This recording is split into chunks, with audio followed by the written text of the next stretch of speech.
The simulation monitors flashed crimson as they hit a hard-coded error limit. The screen, once displaying a steady stream of tactical data, now scrolled endless, nonsensical strings of code. I tapped the glass of the console, my scales a cool, calm teal. 72 elite officers had already failed the Class 16 Void Cradle. My latest subject, a human girl named Lyra, stood in the airlock. She looked like a fragile, soft-boned herbivore. "She will be out in 40 seconds, Zirash chattered, his 6 eyes darting across the betting ledger. "I have 500 credits on her collapsing at the first cryo vent." Lyra stood there, adjusting a worn, ceramic caffeine vessel with a jagged, azure-glazed rim. She did not look like a soldier. She looked like she was waiting for a train. I initiated the sequence. The void cradle ignited. Gravity spiked to 8 GS. Usually, human heart rates hit 180 beats per minute within 5 seconds. I watched the readout. 72 beats per minute. 73. She did not even lean into the pressure.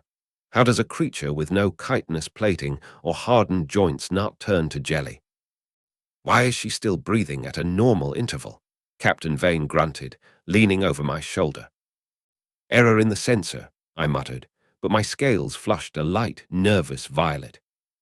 How can something so physically unequipped be so fundamentally unmoved by the prospect of its own erasure? The simulation escalated. Nitrogen frost vents blasted the corridor.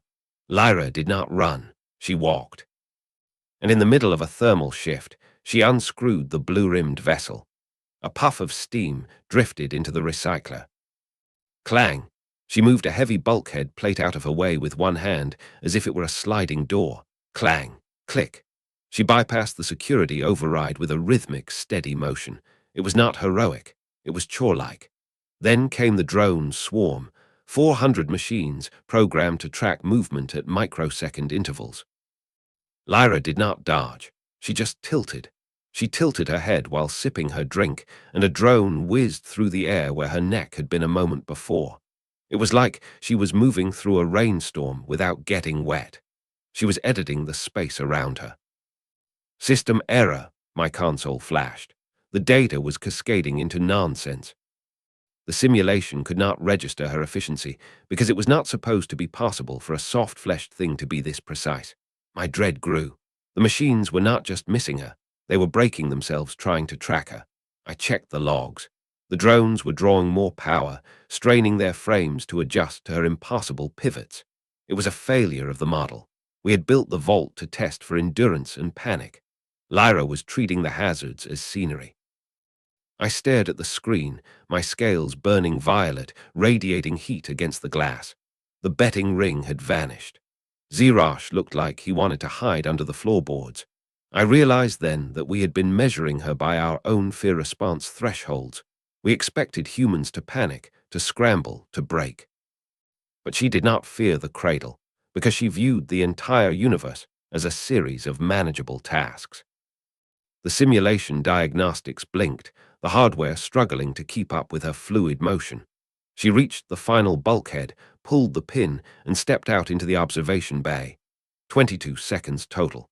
72 elite officers had averaged 14 minutes before their gear shredded. She walked to the desk, set the vessel down, and sighed. "Sorry, is there a bin for these?" she asked, gesturing to a tea bag. "This one is a bit bitter." The room was silent. I looked at the console, then at her. My digits trembled as I forced the board to accept the input. No panic, no strain, no effort. "Classification update," I whispered, my voice sounding thin. "Humanity, not soft. Simply efficient." She wiped a smudge off the ceramic vessel, totally unbothered by the fact that she had just shattered the most rigorous test in the quadrant. She was not a warrior. She was something more unsettling. She was a person who could survive the end of the world and complain about the quality of her tea. She looked at me, her eyes calm and bright. She did not see the Deathworld we had spent centuries preparing to contain. She saw a room with no trash can. She stood there for a beat longer than necessary, waiting for an answer I could not give. My command console still flickered with the ghost of the crash, the data still refusing to resolve into a logical report. I watched her hand leave the vessel. She turned toward the exit, her steps light and rhythmic. She did not look back at the room of shattered elite expectations. She simply walked out, leaving the scent of heated ceramic and dried leaves in the sterile, metallic air. I looked back at the screen. The simulation had effectively deleted itself to keep her from breaking it further. The records of the test were gone, replaced by static. We had spent years defining the human species by our own limitations, by the way we would break under the conditions of the vault. She had rendered the entire facility a waste of resources. I reached out and touched the console. It was cool, the internal systems finally powered down. I picked up the vessel she had left behind. The azure rim was chipped, the surface worn from years of use. It felt heavy, filled with an alien logic we could not grasp. The room remained cold. The lights in the observation bay dimmed as the system performed an automatic reset. We would need to start over, but I knew the result would not change. We had been hunting for a predator, for a monster that would tear through the vault. Instead, we found a person who wanted a clean space to drink her tea. The silence dragged on. Captain Vane had already left, his face pale, his armor clattering as he retreated down the hall. I was the only one left in the observation bay. My scales were settling, the violet hue fading back to a dull, muted gray. The reality of the report I had to file hit me. I would have to tell the Council that their tests were obsolete. I would have to tell them that the human species was not to be measured by the old metrics of pain and pressure. They were off-scale. They were variables that defied the math of the galaxy. I set the vessel down on the black console. It sat there, a silent, ceramic reminder of a potential we were not prepared to face. The tea bag sat on the desk, a small, dark shape against the smooth surface. I closed my eyes, trying to visualize the next training phase. But the data was gone, and the logic was broken. I felt a strange, cold comfort in the stillness. If the universe was this unpredictable, perhaps my role was not to control it, but to watch it change. I leaned back, my hand resting near the ceramic vessel, feeling the faint, residual heat of the beverage that had survived the impossible. The facility hummed, a low vibration that usually comforted me, now feeling empty and hollow. I wondered how many other humans walked through life with such terrifying, casual calm. I wondered if they knew that the rest of the galaxy was holding its breath, waiting for them to break, while they were just looking for a place to sit down. The door slid open, but no one entered. I stared at the dark corridor, the space where she had been. It was just an empty hall, a sterile passage of steel and light. But to me, it felt like a threshold. I had seen what lay beyond our charts, and I knew I could never go back to the arrogance of our old models. I looked down at the tea bag, then at the vessel. A small, dark, wet stain was spreading slowly across the desk. It was just moisture, just a remnant of her drink, but it seemed to hold more truth than the thousands of hours of data I had spent a lifetime recording.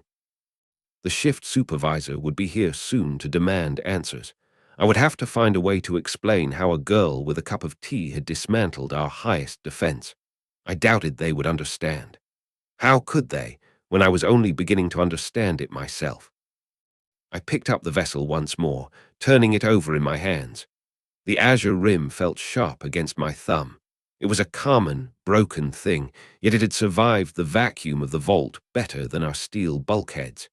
It was a testament to a kind of strength that did not rely on density or armor. I walked to the window. Outside, the station orbited the gas giant, the swirling clouds reflecting in the thick, reinforced glass. It was a beautiful, lethal view, one that usually filled me with a sense of pride for our achievement in surviving here. Now, it only made me feel small. The humans were not coming to conquer us with warships. They were coming, and they would walk through our most lethal traps without even noticing, while looking for a bin to throw away their trash. That was a terrifying thought, far more than any threat we had ever faced. I finally understood why the ancient warnings had been so desperate. They were not warning us about a monster. They were warning us about an efficiency we could not comprehend. And now, I was the one who had to tell the rest of the galaxy that their fear had been misplaced. I sat back down at the console and cleared the screen. The flickering lights stabilized, the system finally quiet. I opened the file for the new classification, my fingers moving across the controls with a slow, deliberate precision. Humanity, not soft, simply efficient. I saved the entry. The silence of the room was heavy, a physical presence that pressed against my scales. I was no longer an examiner. I was a witness to a change I could not stop. And for the first time in my career, I did not want to. I looked at the tea bag on the desk. It was dried out, the steam long gone. It looked small and insignificant. I reached out and touched it, the texture rough and real. It was the only proof I had of what had happened, the only physical sign that we had been wrong about everything. I left the office, leaving the vessel where it was. It would stay there until the cleaning crew arrived, a quiet, ceramic mark of a shift in the status quo. I walked out into the corridor, my steps mirroring the rhythm I had seen earlier. I did not look back. I knew the facility would feel different from now on, as if the air itself had been altered by her passage. I walked toward the command deck, ready to report. I knew what the response would be. Denial, panic, and then, eventually, the slow realization that the game had changed. I was prepared for it all. The corridor stretched out before me, a long, winding path of steel and shadow. I kept my head high, my gaze focused on the light at the far end of the hall. The future was coming, and for the first time I was ready to face it. The tea bag still sat on the desk behind me, a dark, small shape that I knew would haunt my dreams for years to come. I finally reached the end of the hall, the massive, heavy doors of the command deck sliding open before me. I stepped through, leaving the memory of the vault behind, and moved into the light of the unknown.